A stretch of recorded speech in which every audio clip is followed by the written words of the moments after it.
todas las artes, el séptimo es, con diferencia, el más inaccesible para la mayoría de los creadores. Titanic costó la friolera cantidad de 200 millones de dólares. Sin embargo, en un universo paralelo, surgen de vez en cuando algunos directores de películas que desafían el carácter industrial del cine. Son creadores independientes que realizan sus películas con muy poco dinero y mucha imaginación. Son los creadores de todo un género, el llamado cine de serie Z o cine de guerrilla.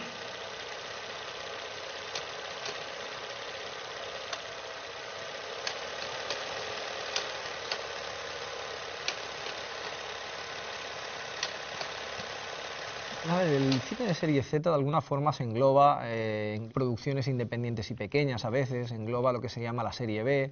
Yo partiendo de que más que llamarlo Z o B, prefiero llamarlo, no sé, digamos, pues producciones independientes o producciones más pequeñas, porque a veces es que suena también como ese cine serie Z, como es serie B, como si fuese algo como un despojo del cine, ¿no? Y realmente no me gusta que la gente a veces lo vea así o lo trate de esa manera. En esas películas a veces hay un trabajo enorme por parte de dirección, por una producción aunque sea pequeña, actores que se dejan ahí pues horas y horas a lo mejor sin cobrar, no tienen el dinero ni la infraestructura de una gran producción, entonces hay mucho trabajo ahí detrás. Yo creo que eso es quizás el punto más importante de todo este cine, ¿no? La pasión que desprenden todos ellos. ¡Dese la vuelta!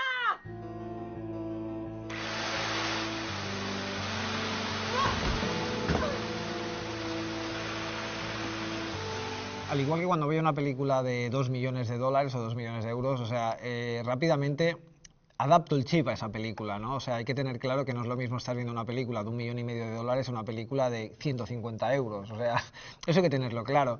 Entonces yo las expectativas normalmente, antes de ver una película no suelo tener expectativas, o sea, vamos a ver qué me entrega la cinta. Simplemente porque luego es cuando te puedes llevar el gran chasco, ¿no? Y más con producciones pequeñas, que una producción pequeña de bajo presupuesto es complicado, te puedes encontrar verdaderas maravillas, porque es así como te puedes encontrar una peli pues con 1000 problemas, todo se ha dicho, cuando no hay un presupuesto pues puede tener problemas de financiación, a partir de ahí pues malos actores, un mal guión, una mala dirección, una mala planificación, 1000 cosas, que todo lo contrario, que te puedes encontrar una maravilla de película y decir, hostia, mira tú esta película con 0 euros hasta donde han llegado, ¿no? Entonces para mí yo creo que es importante, es una base de muchos realizadores que empiezan haciendo esa película que algunos denominan casposa o serie 7 y tal, y que luego te encuentras realmente un producto interesante, ¿no? Porque de alguna forma abren un camino, abren esa primera realización, esa ópera prima, ese cine ahora de low cost, ¿no? Que se ha dado mucho ahora por llamar a todo ese cine de bajo presupuesto como si fuese una gran novedad todo eso, y el cine de bajo presupuesto existe desde hace 1000 años, o sea, no es ninguna novedad. Pero creo que es una parte muy importante y es algo que realmente no debe dejarse de realizar.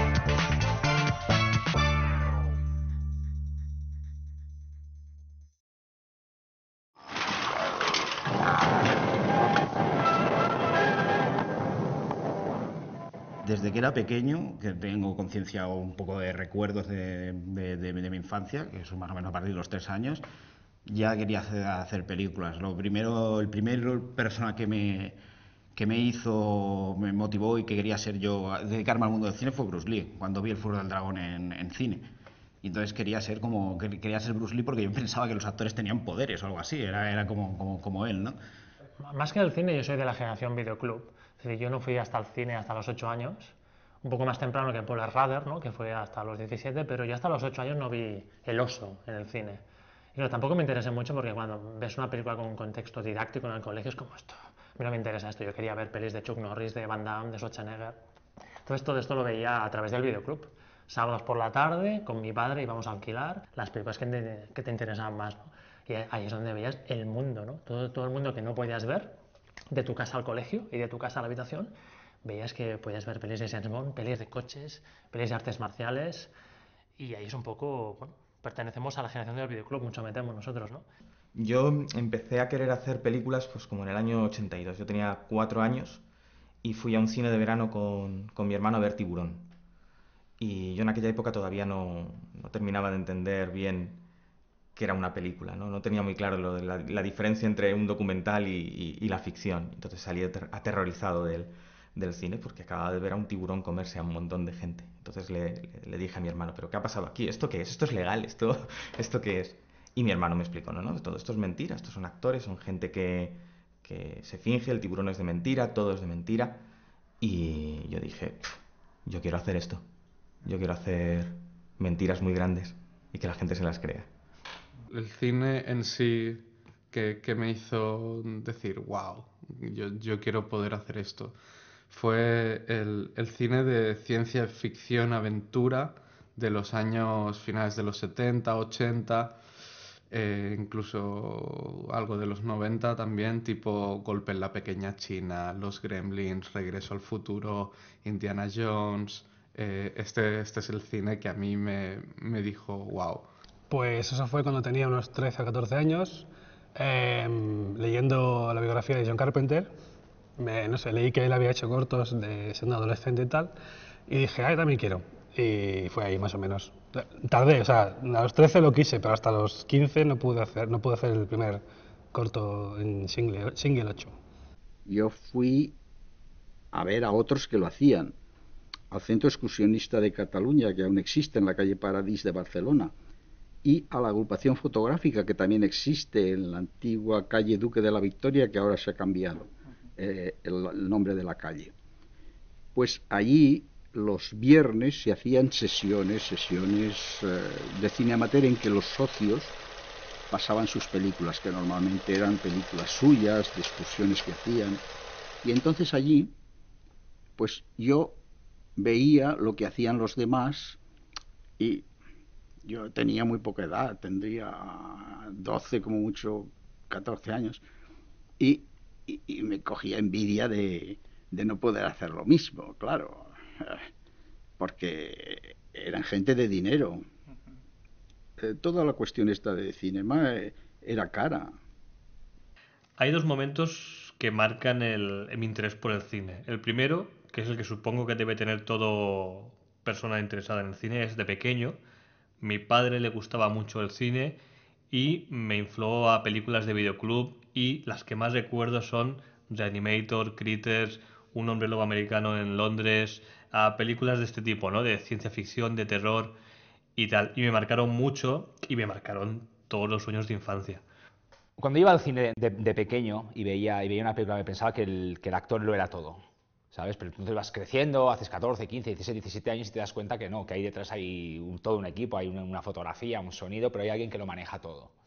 Entonces es una manera de crear historias, y sobre todo si las escribes tú encima de un papel blanco, crear algo. Y entonces, quizás a los 16, 17, pero claro, en esa edad pierdes el tiempo, haces tonterías, boom, boom. Pero cuando empecé realmente a viciarme fue con el género, el cine fantástico, el cine de terror y tal, que bueno, empecé ahí... es que bueno, mi historia es más habitual de lo que parece, que es que el cine de terror yo le tenía pánico absoluto. O sea, no podía, por ejemplo, hablando de Psicosis, por ejemplo, solo oír la música de Bernard Herrmann, yo es que me ponía a llorar, una cosa era psicológico. Y no sé, era como un trauma absurdo que incluso mi madre estaba tan agobiada de verme aterrorizado que un día me obligó a ver Psicosis y yo llorando ahí, que era una cosa espectacular. Entonces, claro, ese terror absoluto, por lógica, con los años se convirtió al revés, en una fascinación, ¿no? Porque era lo prohibido y tal. Entonces empecé a meterme, entonces lo que me acabó de convertir, digamos, fue mi hermano, que mi hermano le debo mucho porque la cámara primera que usé era de mi hermano, que me dijo, yo te voy a curar. Entonces fuimos a un videoclub, alquilamos, no sé, 6 o 7 pelis, El Exorcista, La Niebla, mogollón, y yo me dije, me las voy a ver todas, acojonado, pero todas. Y sí, me las vi todas, y cuando acabó ya me había vuelto un viciado del tema. Y de ahí, ¿a cuándo empiezas a hacer tus primeras cosas? Pues casualidades de la vida o no, cosas que vas buscando en el instituto. Conoces siempre a personas, siempre hay personas claves que te tienen que ayudar de alguna manera, ¿no? Tienes 15 años, tampoco tienes dinero para equipo, no lo tienes ahora, imagínate a los 15 años. Entonces conoces a un profesor que te deja una cámara de vídeo, consigues un editor analógico de esa época, consigues hacer un primer corto Y es cuando descubres realmente, en mi caso, por ejemplo, el tipo de cine que me interesa, que la sala de montaje es donde vas a crear la obra final. Llegó un momento que yo le dije a mi padre, oye, ¿por qué no nos compramos una cámara, ¿no? Porque si le diga que solo era para mí, él también... Yo ya tuve una cámara, mi padre también hacía cosas, empezamos haciendo películas familiares, ahora ponte así, ahora tú, ahora yo te tomo a ti.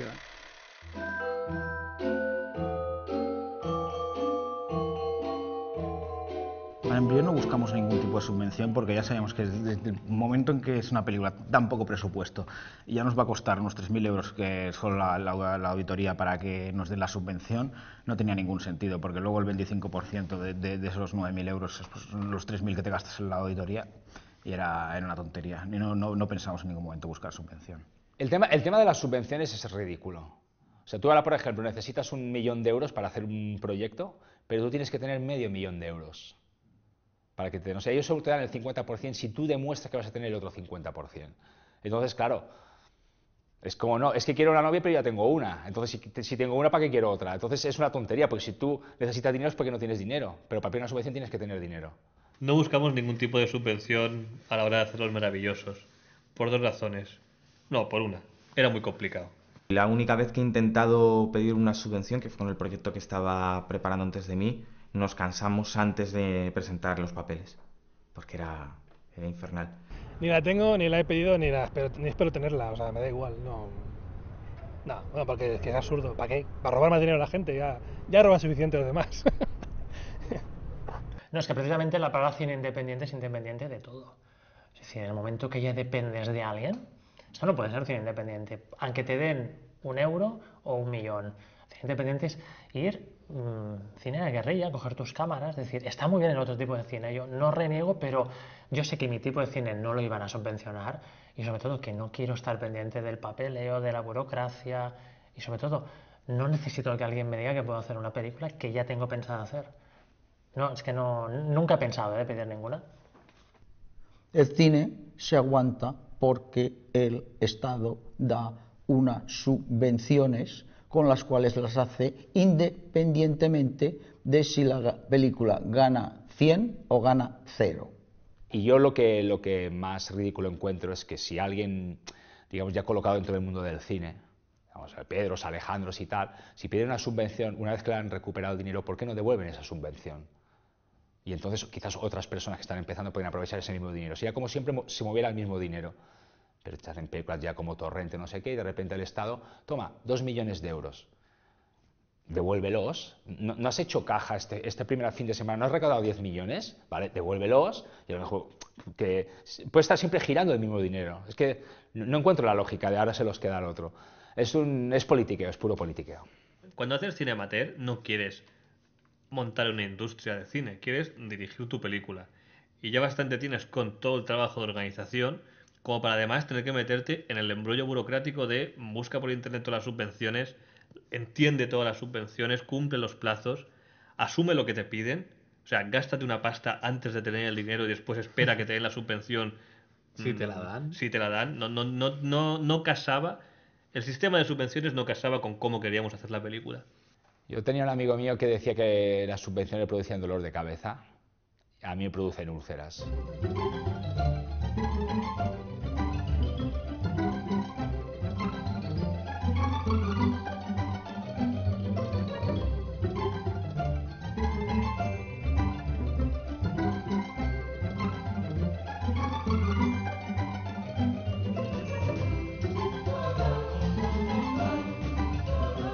El casting es sobre todo amigos o ex amigos de instituto.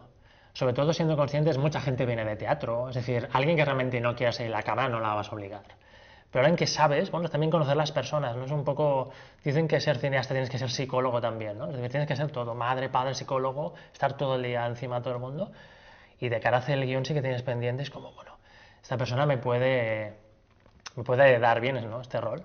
Por lo tanto, el casting es como, no me preguntes por qué te he escogido a ti, pero te he escogido a ti. Pusimos anuncios en un montón de páginas web, las que son habituales para contactar actores, y se presentaron 150 personas en 3 días, ¿no? En 3 días, no, en 2 días, 150 personas.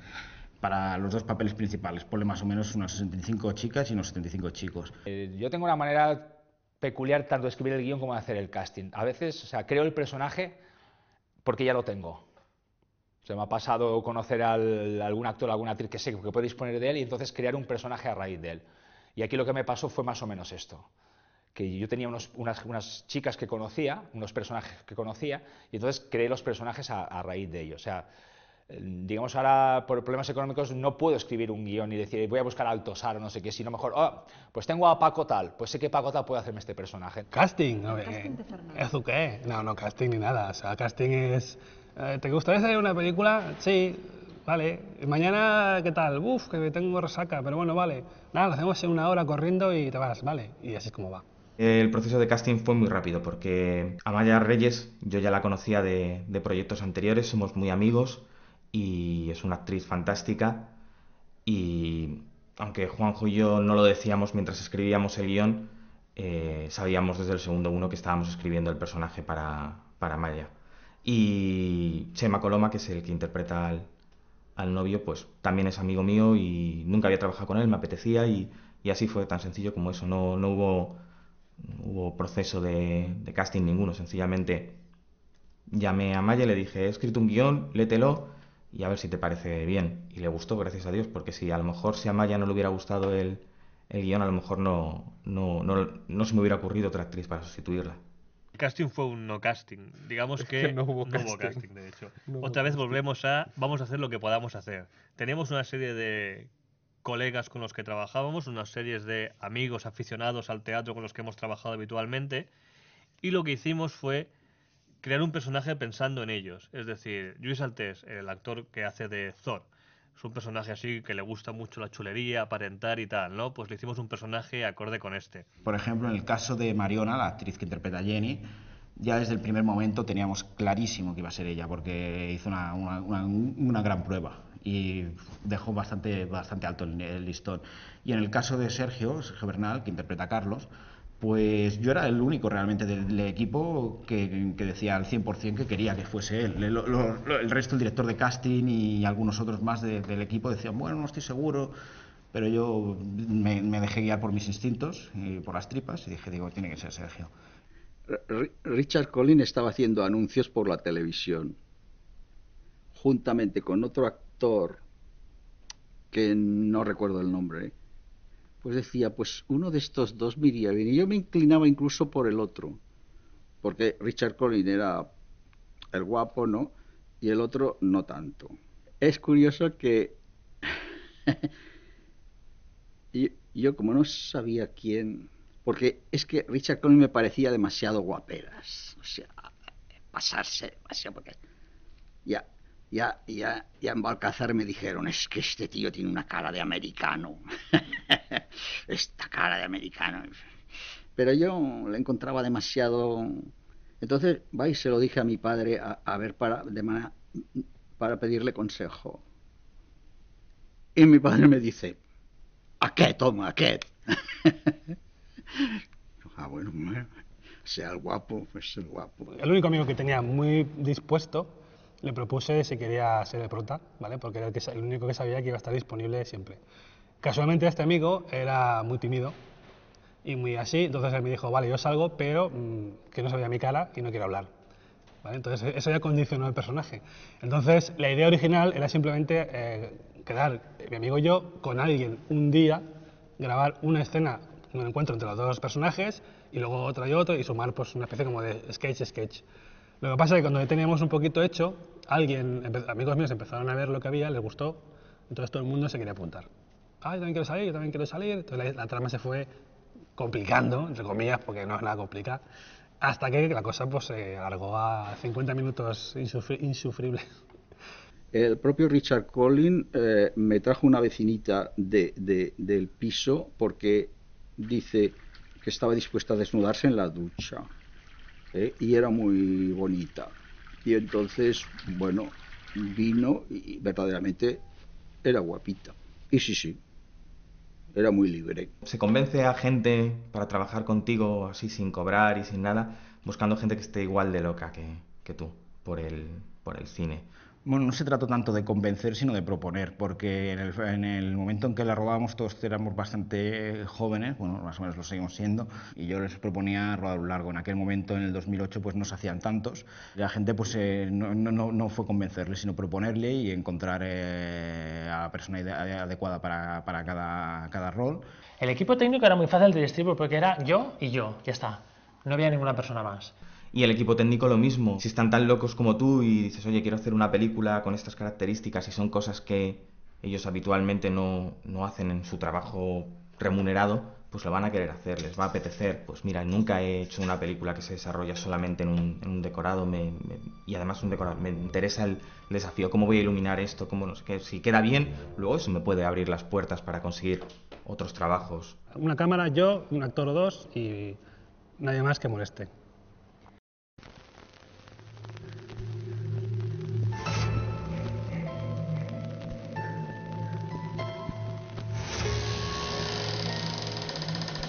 ¿Paco? ¿Qué haces aquí a oscuras?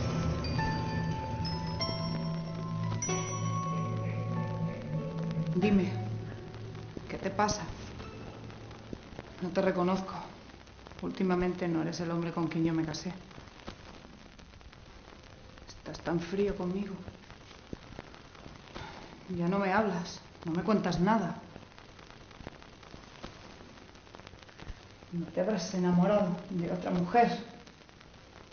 No es eso. ¿Acaso estás enfermo? ¿Qué puedo hacer? ¿Quieres que llame a un médico?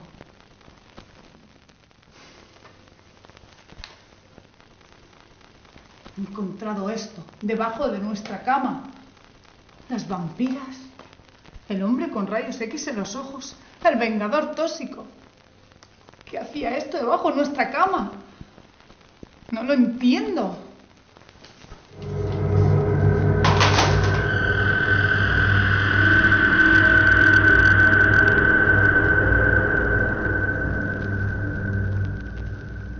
Las miro y me gustan.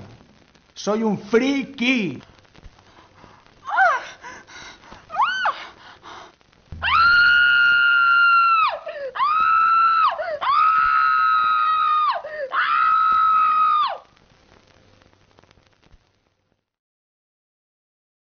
Diccionario de la Real Academia de la Lengua Española. Friki. Extravagante, raro o excéntrico. Persona que practica desmesurada u obsesivamente una afición. A ver, es complicado, porque claro, cuando algo se pone de moda es un poco asqueroso. Bueno, te decía, ¿no? Yo detesto las modas y ahora todo el mundo, que dices tú, a todo el mundo es frico, ¿no? Hasta un puto guaperas que se va a la playa con los músculos de friki. Entonces, eso, no me gusta que me etiqueten. Es que claro, es muy curioso, porque realmente antes un friki era alguien muy desgraciado. O sea, no era guay, era chungo, era ser un desgraciado. Entonces, claro, los frikis de verdad, los que se pueden considerar, no les gusta que les llamen tal porque no es una etiqueta agradable. Si entendemos friki, realmente remontémonos a la película Freaks, Monstruos, es gente muy apartada de la sociedad, que por problemas físicos e incluso problemas psicológicos no tiene este tipo de relación social con la sociedad. Ahora ser un especialista en algo ya se considera friki. Yo he escuchado friki del fútbol. ¿Cómo que friki del fútbol? El tema de la palabra friki es como, de buenas a primeras, convertir en mainstream, por decirlo de una forma, algo que era muy particular. A ti te gustaba la Guerra de las Galaxias, antes se llamaban flipados. Eras un flipado de la Guerra de las Galaxias, ¿no? Yo he conocido frikis, vestidos de formas extravagantes. Me he acercado a ellos y he hablado con uno, me acuerdo. Me dejó asombrado, tenía una cultura que parecía, yo qué sé, un profesor universitario. Pues claro, ahora se ha vuelto chuli, a todo el mundo le parece maravilloso, a todo el mundo, ¡hey, que soy friki y tal! Y yo tengo la teoría de que quien dice que es friki es porque es imbécil, o sea, básicamente. Entonces, no me gusta que me llamen como tal, probablemente lo he sido en mis tiempos, sí, porque coincide mi forma de vida y mis manías coinciden con lo que se suponía que era ese friki hace años. Y de hecho, Fernando Project es una peli sobre eso, lo es, porque habla de un chaval inadaptado que tiene problemas, que le gustan los tebeos, que era un poco lo que antes era ser freak, ahora ya no, ahora ser freak es, no sé, salir por la tele haciendo su normal, no sé. Entonces, de hecho, el principio de Fernando empezó un poco con el boom este, y me acuerdo que cuando estábamos ahí hablando de, cuando ya empezó el tema del DVD, ya salió que se iba a empezar a poner en marcha y tal, comentamos lo de qué frase poner en el frase publicitaria, y uno propuso la película más freak del cine español. Y dije, no, por Dios, no pongas eso. Entonces pusieron lo de la película más barata del cine español. O sea, ya entonces la cosa empezaba a salir y es desagradable, la verdad. Pero bueno, supongo que, a ver, supongo que Fernando sí que habla de un freak, de los de verdad, y supongo que en cierto modo los que lo han hecho en su época lo eran. No, pues a mí me gustan las pelis de miedo, me gustan las pelis me gusta el cine, colecciono películas y todo eso, pero bueno, el tema de ser friki como algo, yo lo llevo en mi casa. Yo nunca me he considerado un friki, ¿eh? Es decir, yo nunca he considerado que mis cómics, mis películas era mi mundo, El Señor de los Anillos, al contrario. Tampoco me ha gustado mucho el mundo de la fantasía, si es que nos referimos a eso como friki, ¿no? Es decir, nunca... Depende, ¿no? A veces para una chica un friki es el que no está en una discoteca un sábado a las 3 de la mañana drogándose. Es como el que está en su casa leyendo, viendo una peli. Hombre, eso no es un friki, es que tiene otros intereses. Pero hoy en día la palabra friki no tiene ningún sentido. Yo creo que friki debe querer ser distinto. ¡Acción!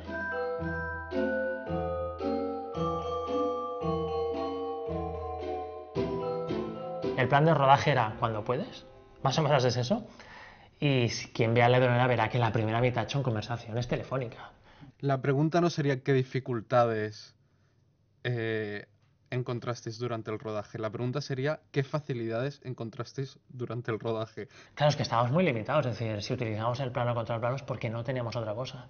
Me hubiera gustado mucho hacer el plano secuencias en plan Carlitos Way, pero no podíamos. Yo pensaba que rodar en plano secuencia, rodar tomas largas y no tener que rodar tanto plano contra plano, iba a ser más fácil para el rodaje, iba a ser mucho más rápido, que luego me di cuenta de que no era así, era mucho más difícil. Y para hacer eso, pues había un trozo que había un giro que era muy complicado, no teníamos espacio, no podíamos mover las paredes, un decorado natural, y se tuvo que repetir tantas veces como yo pensé que era necesario. Pero sí que estoy de acuerdo que es un mal vicio este. Y después, de hecho, el resto del rodaje ya no repetimos tanto, ¿no? Y bueno, todo, porque es lo que decíamos antes. Al final eres tú que acabas siendo de chofer, de transportista, de director, de guionista, de cámara, de productor. Un poco acabas repartiéndote el trabajo, ¿no? Y fue un trabajo muy intenso durante el año que estuvimos rodando. Fue un trabajo completamente agotador, ¿no? Y esta es la dificultad, ¿no? Que tienes la cabeza en 1000 sitios distintos y tienes que actuar en una velocidad muy rápida de ahora cambio esto, ahora cambio lo otro, ahora cambio aquello. La señorita Pájaro tuvo un equipo técnico súper reducido, yo soy el director de fotografía, soy el montador, Había días que el equipo técnico era yo y el técnico de sonido, nada más. O sea, yo tenía que dar la claqueta, irme, sujetar, además. Concretamente fue el día que rodamos la escena del que llegan los protagonistas a la casa de uno de los personajes, están los policías y hay luces de los coches de policía. Esas luces las hicimos con unas linternas que tenían una de estas para pues, si se te estropea el coche. Entonces yo tenía que estar con la cámara sujetando el trípode, pegando mucho porque no teníamos más iluminación y pegando con la otra mano la linterna y mientras tanto mirando y mierda se ha movido, tengo que sujetar el foco. En fin, son ese tipo de problemas, todos relacionados con el tiempo y con lo que puedes explotar a la gente y, y el miedo en que en cualquier momento alguien diga ya no aguanto más y se vaya a su casa y te deje con la película a medias. La primera secuencia de apertura, que digamos, es también una especie como de tráiler avance, fuimos a rodarlo en el metro. Entonces, pedir un permiso en el metro para rodar en Barcelona, creo que existe un caso o dos y han sido siempre firmas pagando barbaridades astronómicas increíbles. Yo pedí un permiso y nos dijeron, mira, podéis entrar con una cámara sin trípode y no sé qué y cosas de estas. Entonces, yo necesitaba vagones vacíos. Buscamos los fines de salida, donde acaban los metros, a ciertas horas de un sábado, a las 4 de la mañana. Había vagones que hacía vaciar la gente. O sea, yo les pegaba unos tal, bajad de aquí porque no sé qué tal. O sea, fue muy complicado. También te puedo decir que la primera noche fuimos detenidos y nos quitaron la cinta de la grabación. Porque decían, no existe como una ley antiterrorista, la cual tú no puedes grabar en sitios públicos como aeropuertos o tal sin un permiso, porque dicen que puedes estar rodando cerraduras o cubos de basura para meter cosas. Yo sabía que hay muchas secuencias que iba a montar que el metro iba a estar lleno de gente. Necesitamos con la chica ahí sola, que ella disimule que está sola, pero el metro estaba lleno de gente. Entonces lo necesité por primera vez en mi vida. Marcar unos dibujitos el cual indicaran, ahora hay gente, pero aprovechemos para rodar esto, porque estamos rodando, o sea, estamos hablando de en un metro, estar haciendo viajes toda la noche. Tuvimos 3 horas para rodar. Es horrible, o sea, hay un momento que da una paranoia de estar ahí abajo. Nunca lo hemos sentido porque máximo hemos estado 15, 20, 25 minutos. Entonces, tuve que utilizarlo. Es horrible. No me gustan los storyboards. Mi se rodó en la casa de mi hermano. Así de claro, así de sencillo. Durante 10 días tomamos la casa de mi hermano y de mi cuñada, que salen acreditados como coproductores en los títulos de crédito de la peli. La tomamos al asalto, nos metimos allí durante 10 días y durante 10 días les hicimos la vida imposible. Y luego hubo dificultades de tipo más bien anecdótico, ¿no? Los vecinos, estamos rodando un escenario natural, y los vecinos de la casa que nos habían facilitado, pues primero se pensaban que estábamos rodando una película porno. No sé por qué, pero porque pensaba, eran gente muy mayor, un poco esquizofrénica, y pensaban que pues esto del cine era una cosa todavía muy de bohemios y cosas así. Y luego cuando les convencimos que esta era una película a rodar real, que no era un porno, bueno, intentaron boicotear el rodaje constantemente, pero bueno, quedó al final más en una anécdota que en otra cosa, ¿no? Porque al final no tenían ningún derecho, ¿no? a quejarse. En el aeropuerto rodamos por la cara. Así de claro, tan sencillo como que cogimos los 2 actores y yo. Esa escena no tiene diálogos, todo el sonido está hecho en postproducción. Y directamente yo cogí la cámara, la puse aquí y dije, vamos a grabar. Y si nos llama la atención, pues nos vamos a otro sitio, a una estación de autobuses o donde sea. Y rodamos la escena así, a la aventura. Fuimos, rodamos los planos, me di cuenta de buenas a primeras que del control de seguridad para afuera absolutamente todo el mundo está haciendo fotos, porque ahora con los móviles todo el mundo está haciendo fotos, grabando vídeos. Yo, una cámara de una Canon 550, es un poco más voluminosa, pero vamos, no llamas la atención, no es lo mismo que si tienes que montar iluminación. Y la rodamos así, nos dimos un paseo por el aeropuerto, dejamos el momento más de interpretación cuando se encuentran los 2 personajes para el final. Lo grabé así, miraba hacia mi alrededor, nadie dijo nada, luego estabilicé un poco los planos en postproducción porque se movían más de la cuenta. Y así, da la sensación de que estás haciendo una película de verdad, por decirlo de una forma así, porque bueno, esa primera es una secuencia en el aeropuerto. Pues nada, para hacer películas de bajo presupuesto, aparte de tener imaginación, lo que tienes que tener es mucha cara. Que para mí es lo maravilloso de grabar una película, grabar sin permiso siempre. Yo he podido pedir permisos, pero la emoción del cine independiente, y esto ya te lo contaré después en Policromía, es grabar siempre sin permiso.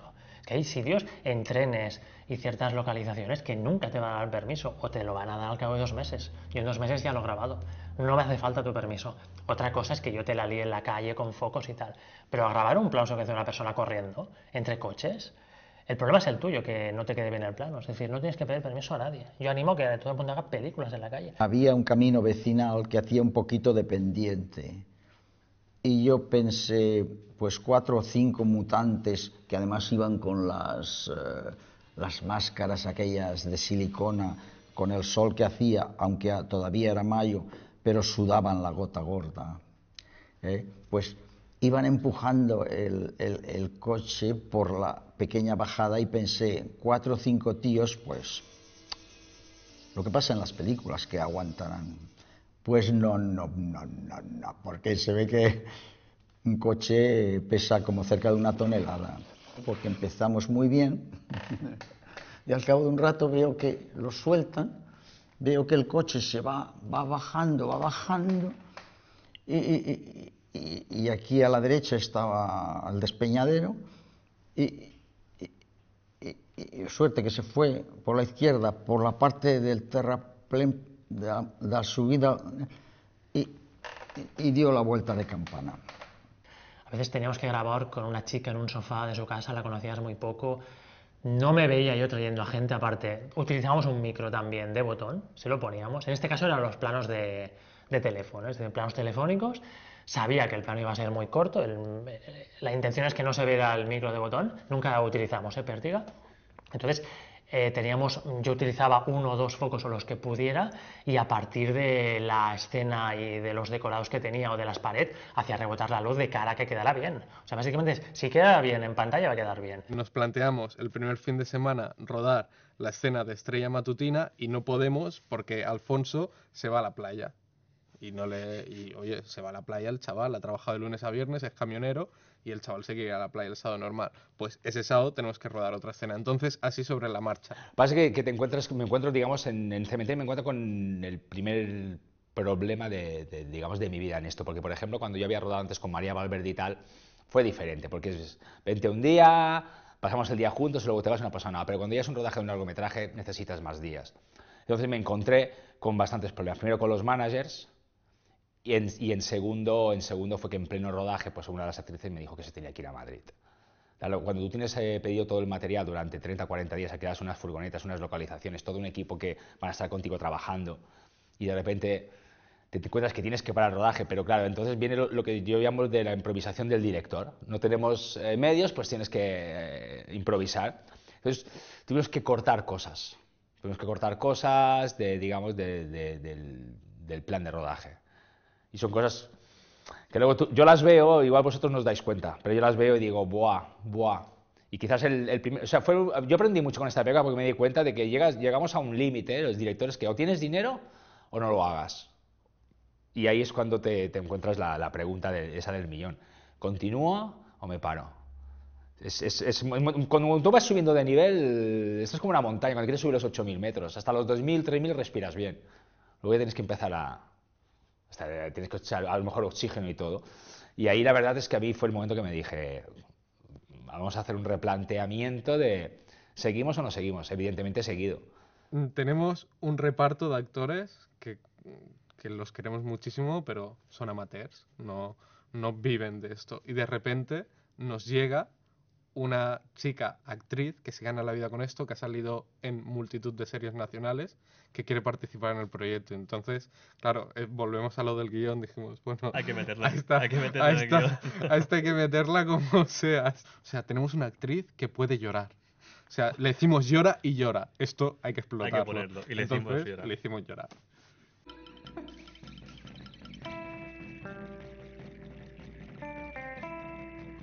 A mí también me gusta mucho el componente Werner Herzog, que es casi jugarte la vida rodando, es decir, cosas que ves tú de los propios exteriores de Policromía, realmente es lo que ves. Es decir, yo he ido corriendo por un sitio en que si me caía no estaría aquí hablando. Es decir, dificultades que, bueno, contenían ese riesgo, pero eso era un cine independiente, ¿no? Es decir, en el peor de los casos llamemos a una ambulancia si me caigo por el terraplén cuando quería grabar. Hay un plano muy bonito, que es un seguimiento de un personaje que le roban la bici en Policromía. Es un plano seguido, es un plano secuencia que el personaje se mete en los arbustos. Detrás estaba yo, sin que nadie me ayudara y tal. Ese plano lo repetimos 10 veces.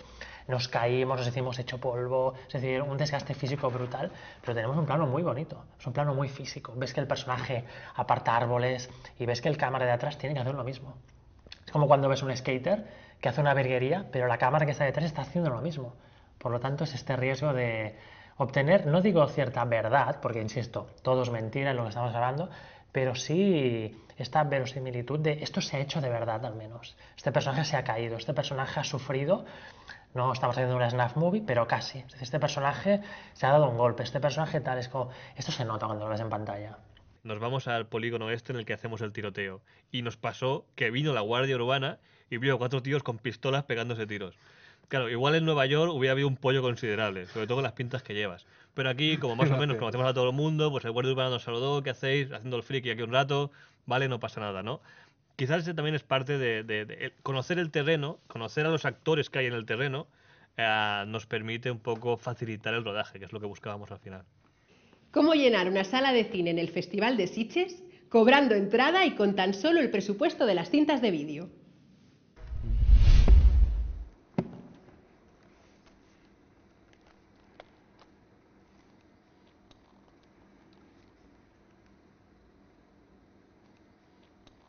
Voy a explicaros esos primerísimos planos que veis en Condenados a luchar cuando estoy entrevistando a las personas. A mí me encantan los planos generales, pero rodamos todo el documental con esta cámara.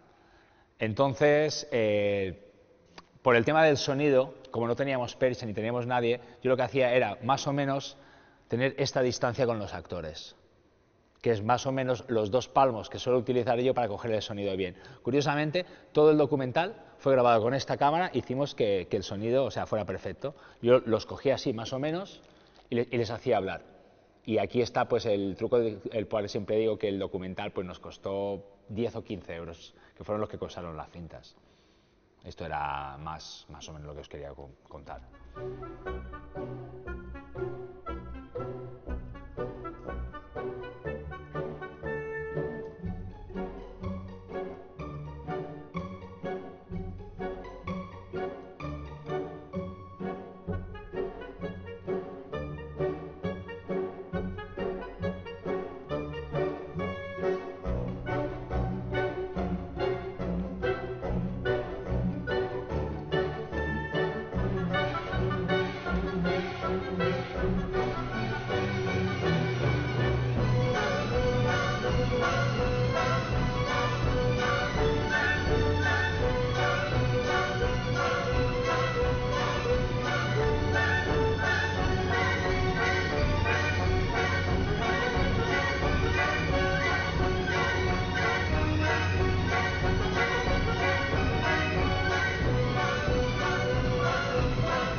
Siempre lo que estoy más orgulloso de mis películas es del montaje.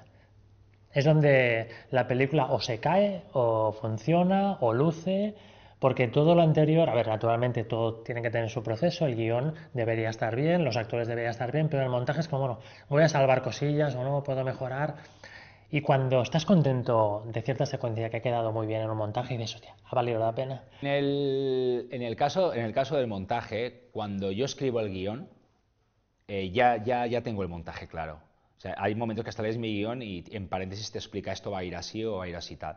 Existen otros casos en el cual llega el director, le tira al montador el material y, bueno, vendré a verte dentro de 2 meses, o no me ha gustado, y no, sin embargo nosotros ganamos mucho tiempo porque digo, mira, esta canción es esta, se la traigo, aquí me gustaría este sonido, ya lo busco yo al sonido, no nos ponemos a perder el tiempo buscando un sonido, me gustaría esta tipografía de letra, la Copernic Classic, por ejemplo.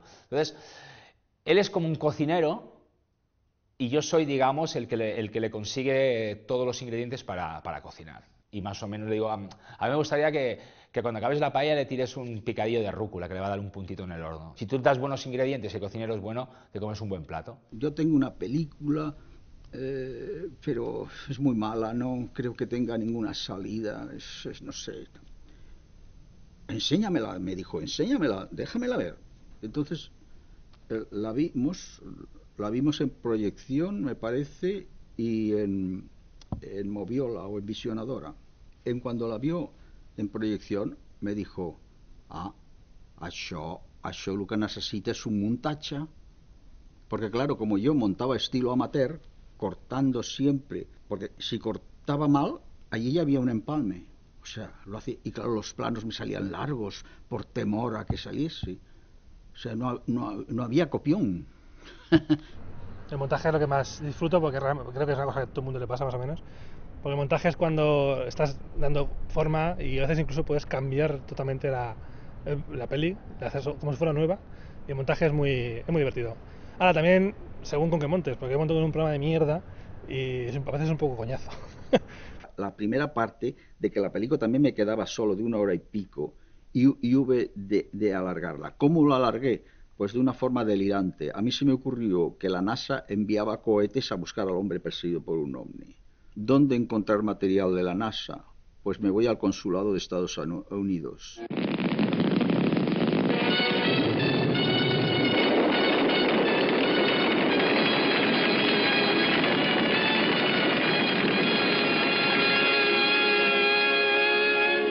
El consulado americano, es decir, lo que yo creía que serían inconvenientes fue la cosa de una sencillez y una rapidez y una generosidad inmensa. Me dieron unas 2 o 3 películas de 20 minutos de duración, 3 rollos ya hechos de vistas espaciales auténticas, y la única condición que me ponían es, pero me las ha de devolver, Y yo pensaba, hombre, no más faltaría que ahora me la iba a quedar.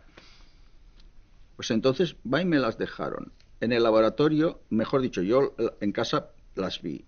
Seleccioné los fragmentos que me interesaban y en el laboratorio hicieron el intermediate, que se llama. ¿Sabes? Es decir, la copia, que ya creo que la ampliaban. Y una vez hecho esto, me fui al consulado, devolví las películas y les dije cuánto tengo que abonarles, cuánto tengo que darles. Se negaron taxativamente a que les diese ni un céntimo. Oye, esto es lo que hace la felicidad de ciertos momentos en la vida. No quisieron, se portaron admirablemente. Yo no sé si ahora continúan siendo igual de generosos y amables en la NASA, pero oye, fue...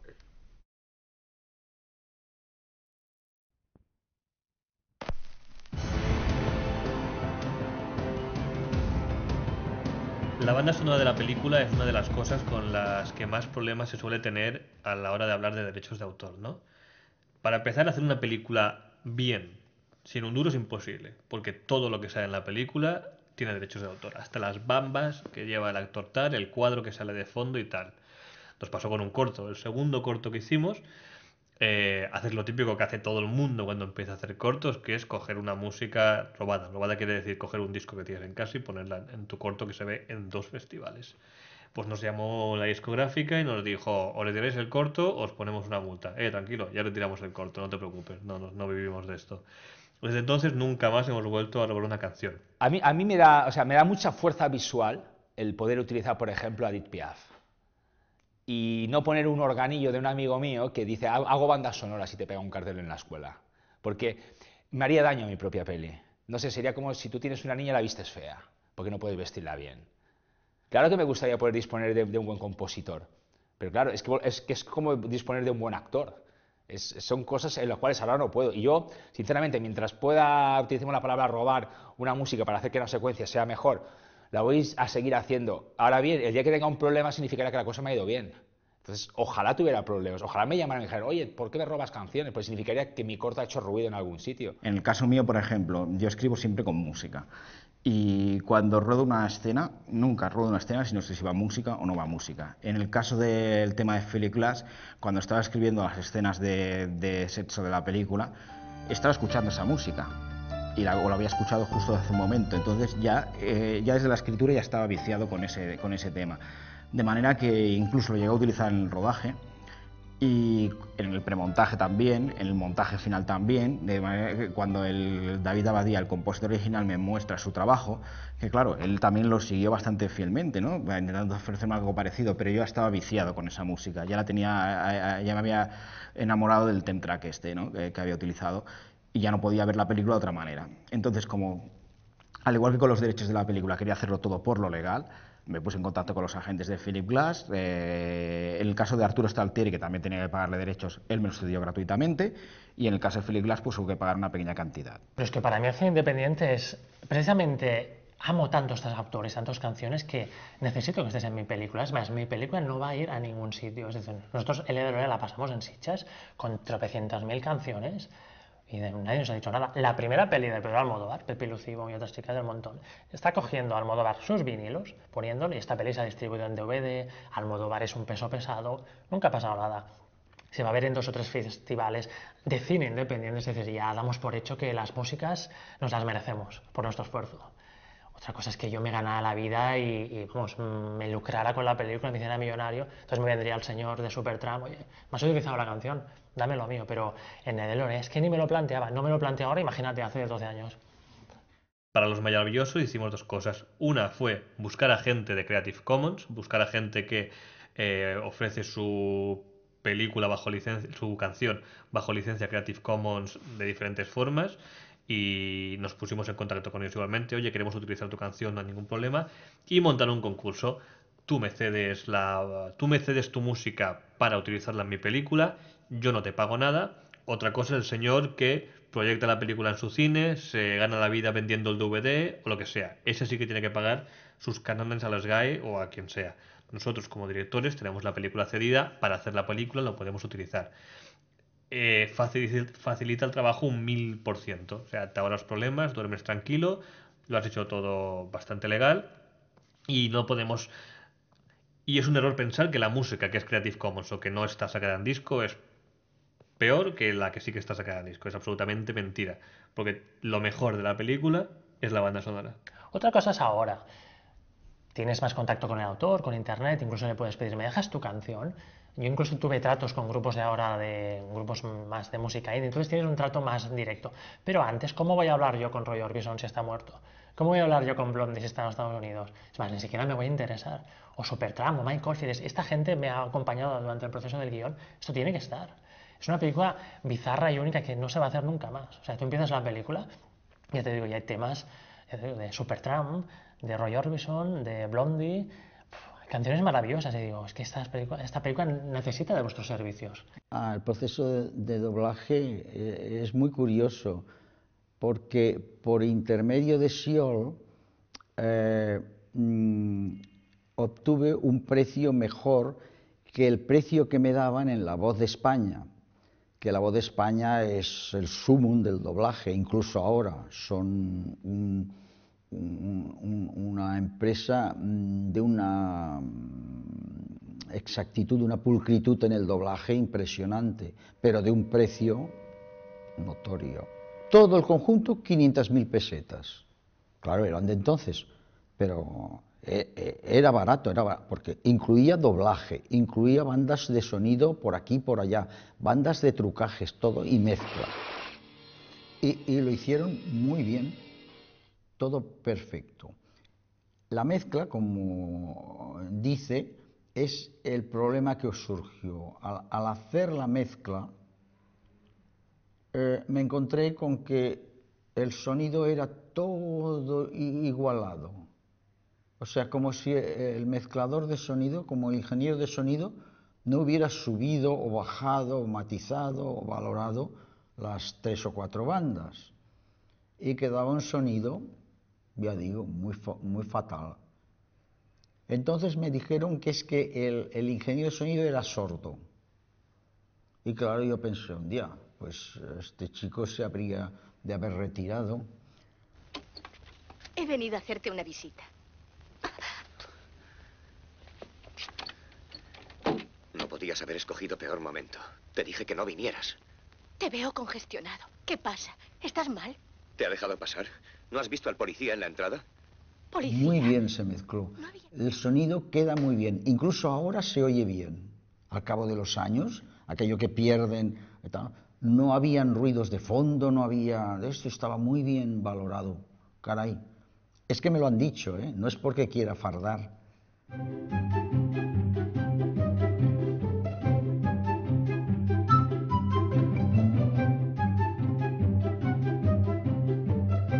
El cartel de la película fue diseñado por Joan Ignacio Alonso y Toni Benages, de nuevo. Les dije que quería un cartel inspirado en las películas de los años 60, también con colores básicos, de nuevo el rojo, el blanco y el negro, por la estética de la película. Y entonces me presentaron varias versiones. Y a partir de allí, pues yo cogí lo que más me gustaba de cada una y ellos montaron el cartel. La película, tú después, hasta que no la veas, no vas a saber qué es, pero si en el cartel te han enamorado ya es mucho. Yo soy coleccionista de carteles, o sea, tengo más de 200 carteles de cine, porque me encantan. Entonces, mientras estoy mejor preparando la historia, el guión o lo que sea, ya se me ocurre, y más o menos lo voy pensando cómo lo quiero hacer. En este caso, claro, no tengo ni idea de lo que es manejar un Photoshop, ¿vale?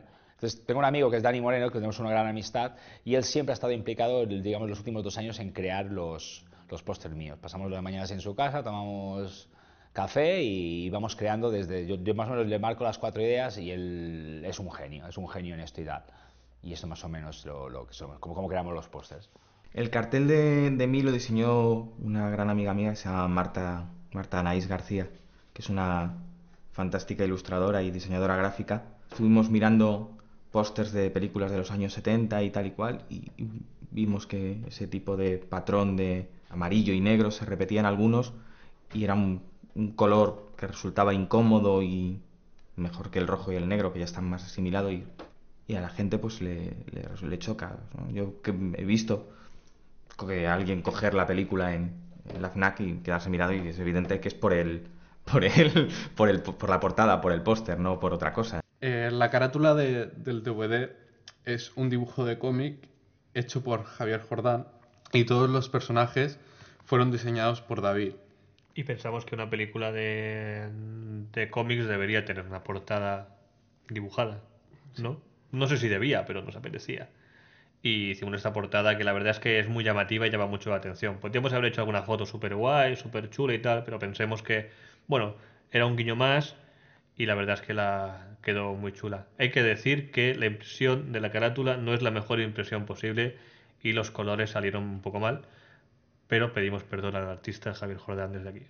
Hombre, la carátula está muy bien porque yo tengo un amigo que es Teodoro Hernández, que en esa época se lo conocía bastante en el mundo del cómic, así un poco underground y tal, como el Rey de España, tal dicho, el Rey de España. Y nada, le propuso salir en la peli y entonces resultó que el tío tenía una capacidad asombrosa para improvisar y tenía mucha gracia. Y claro, encima, pues ya que estás, haz una carátula chula. Entonces el tío, pues nada, hizo una carátula a él, que está muy bien porque siempre he pensado que Fernando era como un cómic para mí, ¿sabes? Como un cómic, sobre todo tipo de espíritu fancinero, ¿no? Como así muy feísta, un poco gamberro y tal. Y claro, le pega mucho ese tipo de dibujo a la peli.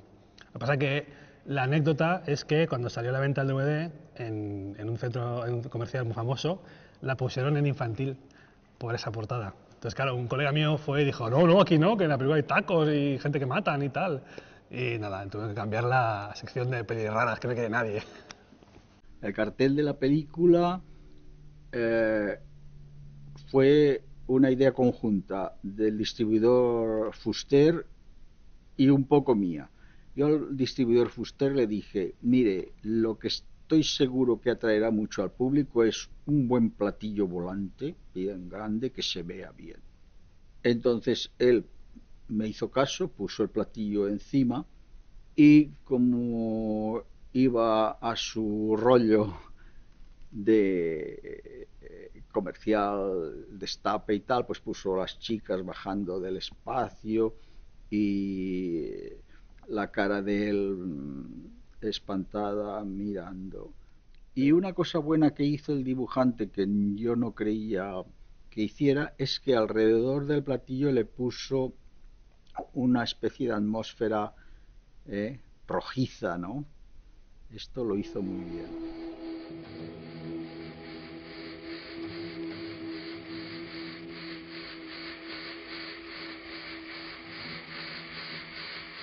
¿Tú eres extraterrestre? ¿Tú has sido abducido? ¿Por qué? Porque la pregunta, fíjate, porque tanto te lleva al tema extraterrestre que podrías tener unos genes implantados en una abducción. Pero yo no me atrevería a decírtelo nunca. O sea, el que es extraterrestre se lo calla y se lo ha de callar y ahí le va la vida del extraterrestre. Porque en el momento que lo diga está perdido.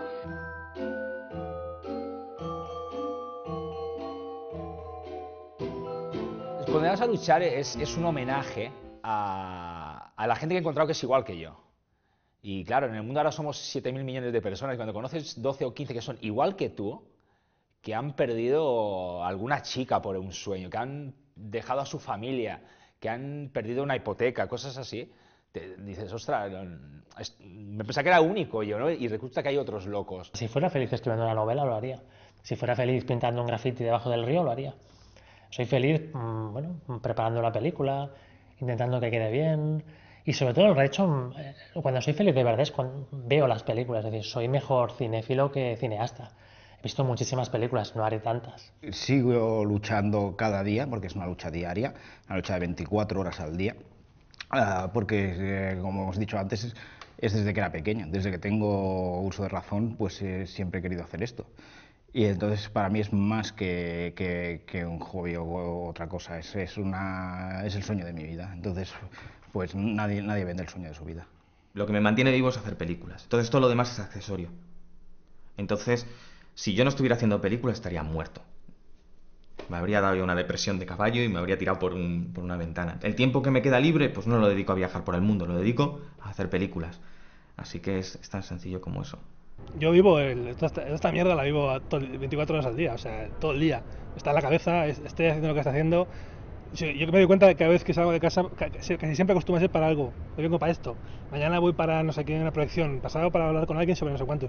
Es el día a día para mí, o sea, es lo que me motiva, es lo que me da motor, digamos. Vivir rodando, morir rodando, sí, es una manera.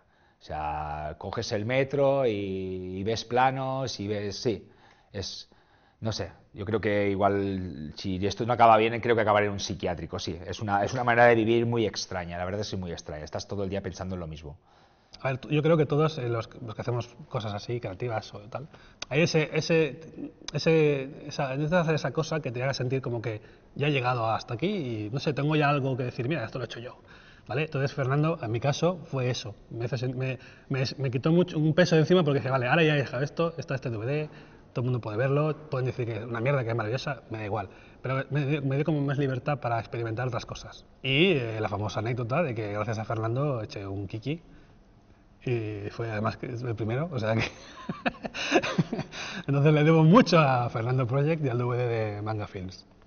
Al menos a mí hay una cosa que, independientemente de si la película va bien, va mal, o puede ir bien, o puede ir mal, o puede dar dinero, el ponerse, como ahora estamos aquí, rodando algo, impresionando algunas imágenes, y de esto es ya muy gratificante, al menos para mí. Con esto me basta, fíjate. De momento, yo la verdad es que tengo una sensación de que el hecho de que yo pueda hacer cosas, aunque sea en la forma en la que las hago, para mí es como un sueño cumplido, ¿sabes? He conocido a mucha gente interesante y tal y esto. Yo te hablo de lo vivido. Lo otro, claro, es el público, tiene que decirlo. Unos te dirán que muy bien, otros te dirán que me retire, en fin. Ahora yo me lo he pasado muy bien. O sea, han sido una carretera de 15 años y espero 15 años más. O sea, súper divertido. En el momento que te planteas hacer una película con 0 euros, solo puede tener una motivación, que te lo pases bien, que disfrutes. Porque lo que no vas a hacer es estar trabajando 1 año y medio gratis y puteado. Mis padres, mi familia, todos eran como, ya se le pasará la tontería de hacer películas. Con mí, el hecho cuando hice una proyección de mí, yo olía a mis padres para que salieran en las fotos, que hicieran de los padres de la protagonista, ¿no? Cuando vieron la película, que alquilamos una sala, hicimos una proyección, vino todo el equipo, familiares del equipo, y la vieron, cuando terminó, mi padre salía llorando. Y entonces eso fue algo que me llegó mucho, porque siempre ha sido un poco como, mira, de buenas a primeras tuve la sensación de que mi padre entendía que yo realmente hacía eso porque era lo que quería hacer en la vida. Y de buenas a primeras vi un resultado que parecía algo digno, algo... No porque las anteriores, los cortos o mi primer largometraje... Bueno, mi primer largometraje es un pequeño desastre. Pero bueno, que lo viera... Porque es que mi padre ni siquiera se molestaba en sentarse a verlo. Y cuando vio mí fue como...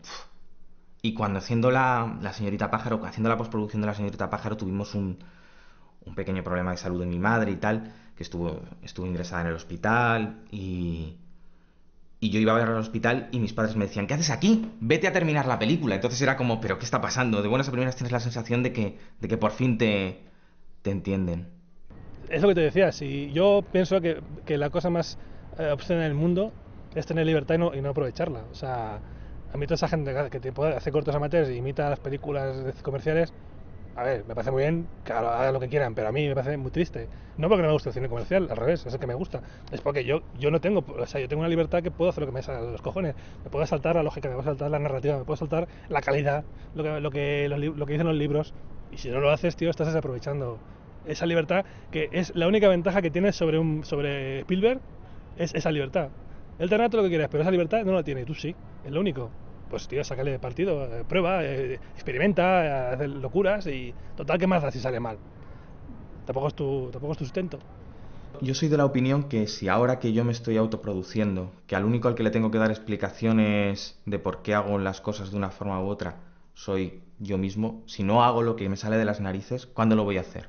Si hay suerte en algún momento y alguien me paga por hacer una película, pues si tengo que hacer Fuga de Cerebros 8, pues evidentemente me van a marcar lo que tengo que hacer. El sueño de mi vida es ser un director de encargo, o sea, es así de claro. Hacer películas de encargo y con el dinero que gane de eso poder hacer las películas que a mí me apetece pagándomelas yo. Entonces, si en el momento en el que yo me financio la película y no tengo que dar explicación al señor del dinero, que soy yo mismo, de lo que estoy haciendo, y no hago lo que me sale de las narices, ¿cuándo lo voy a hacer? El cine independiente es eso, darse cuenta que eres un feo dentro del mundo de ricos. Por lo tanto, vamos a buscarnos la vida para hacer eso. Hay también un circuito de cine en el que todo se permite, todo vale, y no tienes por qué ser un gran entendido en iluminación, ni en encuadre, ni en nada, ¿no? Pero siempre que seas consciente de hasta dónde puedes llegar y qué medios tienes, puedes hacer cualquier cosa que quieras. Eso siempre escribiendo y planteándote sobre tus posibilidades.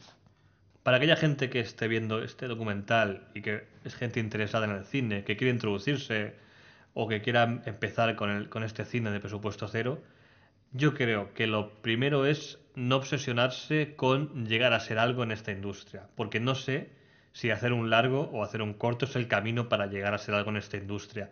No sé cuál es la vía. Sí que si se lo quieren pasar bien, que se tiren a la piscina y que intenten gastarse el mínimo dinero posible, o el dinero que tengan, o el dinero que puedan conseguir. Pero que no hipotequen nada buscando que sea la puerta al estrellato, porque para muy pocos lo es. Si lo hace por afición, por querer ser famoso o por pasar el rato, mejor que lo deje, porque va a ser casi imposible de hacerlo, si no está dispuesto a dar todo. O sea, digo, todo es todo. Pero tienes que tener mucha paciencia, tienes que ser muy riguroso y no tienes que escuchar a nadie, nunca. Si tú tienes pensado hacer una película, no escuches a nadie, escucha a todo el mundo, pero después haz la tuya. Si vas a hacer una peli o un corto o lo que sea que vas a hacer, que hagas lo que tú quieres hacer, que seas honesto, que no pretendas ser otra persona ni nada, sencillamente que hagas lo que te apetece, la película que te apeteciera ver, y que seas honesto con eso y que tires para adelante, y que si las cosas a veces no siempre salen bien, bueno, pues si no salen bien, que no se desinflen, que sigan intentándolo una y otra vez, porque de vez en cuando suena la flauta, y cuando suena la flauta es cojonudo. Fin. Todo el mundo ha visto que sale el protagonista pisando una lagartija y que coge la cola de una lagartija que se ha cortado y que se mueve. Y entonces allí empecé a ver si encontraba lagartijas. Venga a mirar, a ver, lagartijas y tal, y me llevé una redecilla así, pero se me escapaban todas. Era horrible, no pude ni coger ninguna. Yo conozco mucha gente que los fines de semana pues le gusta beber. No tengo que necesite beber, algunos sí, ¿no? Pero en el caso en vez de irse mejor al bar a ver un partido del Barça, pues se vienen a un festival. Beber lo mismo que beberías en un bar viendo el Barça. Y tengo una especial afición por las cámaras cutres de juguete, me gusta mucho. Me da un look muy, no sé, me gusta el look que les da mucho la textura, los colores y tal. Y tengo, pues siempre que veo una cámara así como de juguete de vídeo, si puedo me la compro y hago cosas con ella. Porque tengo, por ejemplo, tengo aquí esta maravilla. Esto es una cámara de marca bastante conocida, y esta es una cámara para niños de 5 años, que es irrompible, ¿vale? Entonces, esta es da un look súper chulo, una imagen con colores muy fuertes y tal. Entonces, lo gracioso, que con 10 para niños, es que hace ruiditos graciosos. Te la pones en marcha, ¿ves? Y hace ruiditos. Sí, esto creo que la culpa de los festivales es más, te puedo demostrar que los que más funcionan son los que tienen un bar. Y es así, o sea, creo que no hay que darle más vueltas ni buscar, mamá, me voy a un festival a aprender cultura. No, mamá, me voy a un festival a tomarme 6 cervezas, 7, y como más divertido sea el corto, mejor no lo vamos a pasar. Es así, o sea, estos festivales se hacen para beber. Entonces, yo qué sé, no sé si va a grabar, ¿ves? Hace como un juguete, entonces cuando es muy bonito, la paro y hace también el ruidito. 1, 2, 3. Que está grabando. Vale, ya está. Iba y me fui al zoo y dije, mire, yo tengo este problema y tal y cual. Y entonces me llevaron a un herpetólogo. Pues bien, su sistema de cazar lagartijas es increíble, era increíble. Se ponía de pie, o sea, miraba la lagartija y de repente se tiraba de cabeza, pero talmente de cabeza que si se da contra una roca y tal, la lagartija quedaba como hipnotizada, parada, ¿no? Y la cogía con los dedos. Pues así se cogió 10, ¿eh? Así.